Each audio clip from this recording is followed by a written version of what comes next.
tout accident mortel résulte d'un acte dangereux. Et d'après les statistiques, un acte dangereux sur 2 millions entraîne la mort. En revanche, on compte en moyenne près de 240 000 accidents évités de justesse, 20 000 blessures sans gravité et 400 blessures graves comptabilisables pour chaque accident mortel. Cela dit, nul ne peut prévoir les conséquences d'un accident, qui peut s'avérer mortel dès le premier jour de travail. Avoir un comportement dangereux, c'est un peu comme jouer à la roulette russe. On gagne souvent, mais quand on perd, on peut perdre beaucoup. On peut même tout perdre.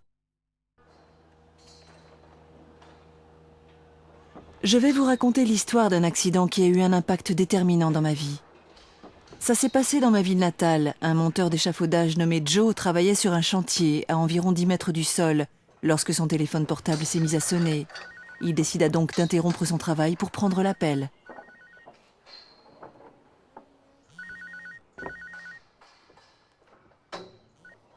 Hello, love, what's up? En soi, il s'agit déjà d'un acte dangereux lorsqu'on travaille sur un échafaudage. Mais comme il était en train de desserrer les vis d'un garde-corps et qu'il n'avait pas encore fixé son harnais de sécurité, ce n'était pas vraiment l'endroit idéal pour répondre au téléphone. The head gasket? Oh, you're kidding me. Ce fut là le premier de ses mauvais choix. Il aurait pu laisser son portable au vestiaire ou l'éteindre et vérifier ses messages durant la pause. Mais il ne l'a pas fait. Well, what's it gonna cost? Il a choisi d'enfreindre une règle de sécurité importante que son supérieur lui avait rappelée le matin même. Mobile phones. Do not answer your mobile phone while on the scaffold.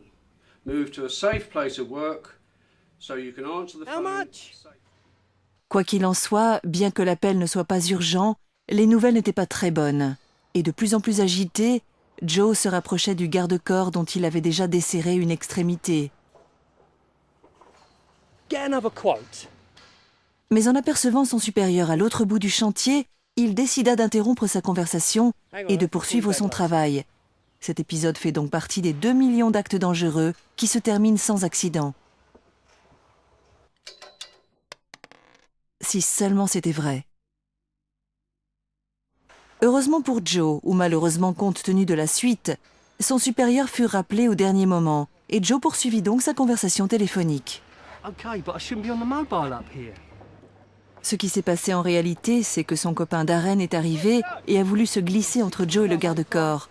Darren allait s'appuyer sur la barrière quand Joe s'est soudain rappelé qu'il l'avait dévissé.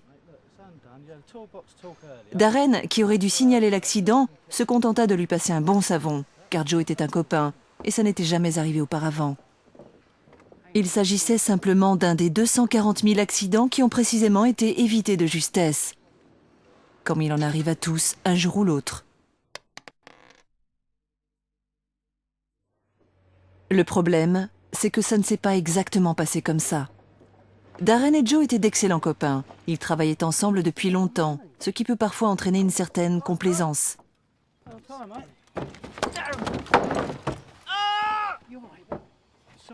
Heureusement, lorsque le garde-corps céda, Joe réagit suffisamment rapidement pour empêcher Darren de tomber de l'échafaudage.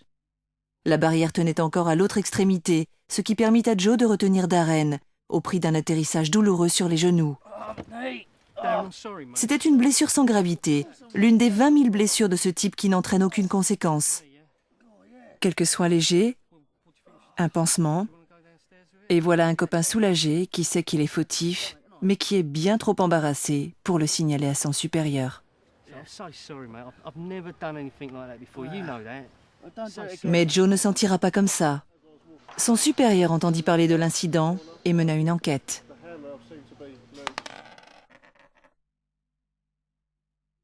Joe fut réprimandé par son supérieur et reçut un avertissement selon lequel cet incident serait signalé dans son dossier et toute autre infraction à la sécurité sévèrement sanctionnée. Well, it will be recorded and it will last on your record for 6 months.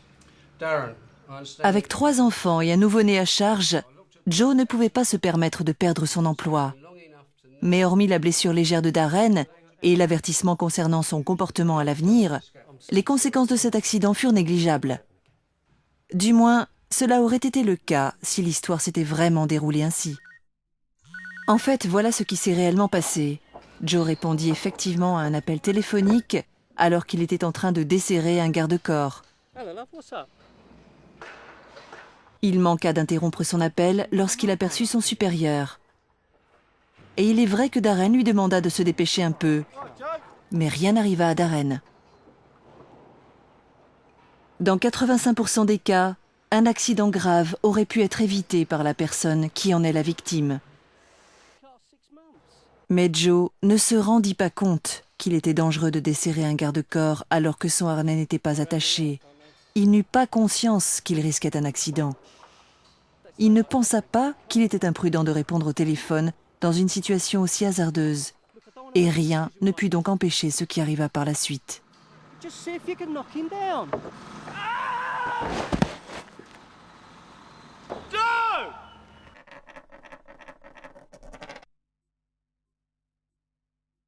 Joe se fractura les 2 jambes et le bassin, et sa colonne vertébrale fut sérieusement touchée. Mais après plusieurs mois d'hôpital, les médecins parvinrent à le sortir d'affaire. Il survécut à une chute terrible, mais en paya le prix fort. Outre les blessures qui le laissèrent handicapé à vie, il perdit son emploi, sa liberté, et ne put même pas prétendre à une indemnité. Dans le cadre des poursuites en dommages-intérêts qui suivirent, Joe fut accusé d'avoir enfreint les termes de son contrat de travail. En agissant au mépris des règles de sécurité, il s'était placé et avait placé les autres en situation de danger, et ce, en dépit des instructions très claires qu'il avait reçues et signées le matin même de l'accident. En choisissant de répondre au téléphone pendant son travail, il avait ruiné sa vie et celle de sa femme et de ses enfants, qui devraient désormais vivre de l'aide sociale. Les frais médicaux de son accident se chiffraient en dizaines de milliers d'euros, et les coûts de mobilité ne cessaient d'augmenter. S'il avait continué à travailler, il aurait pu gagner plus d'1 million d'euros sur l'ensemble de sa carrière. Et le prix à payer pour prévenir cet accident ? 0. L'employeur de Joe n'avait rien à se reprocher. Il fut démontré que SGB était une des entreprises les plus sûres dans l'industrie du bâtiment et que son personnel était formé suivant les normes les plus rigoureuses. Une évaluation des risques associés au travail de Joe avait été effectuée et des instructions précises lui avaient été données, dont celle de ne pas utiliser son portable pendant le travail. Pourtant, SGB dut payer un montant record d'indemnité. Vous voulez savoir pourquoi ? L'accident de Joe s'est déroulé exactement comme je l'ai décrit. Il a desserré le garde-corps, s'est arrêté pour répondre au téléphone. Hello, love, what's up? Darren lui a demandé de se dépêcher. Il a commencé à s'agiter I want to make a decision right now. et il a oublié qu'il avait desserré le garde-corps. Just see if you can knock him down. Lorsqu'il est passé par-dessus la barrière de l'échafaudage, je l'ai entendu crier. J'ai levé la tête. Et c'est la dernière chose que j'ai vue. J'ai été tué sur le coup, lorsque la planche que Joe tenait vola par-dessus la barrière de sécurité et me frappa à la tête. Et quelle que soit la gravité des blessures de Joe, ce n'est rien par rapport à ce qui m'est arrivé. Mes enfants vont devoir grandir sans leur maman, et mon mari devra vivre sans moi. Je sais ce que vous pensez. Je n'ai pas eu de chance de passer à cet endroit au mauvais moment.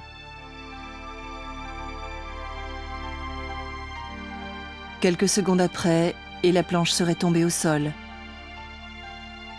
Quelques secondes avant, et je n'aurais pas été touchée.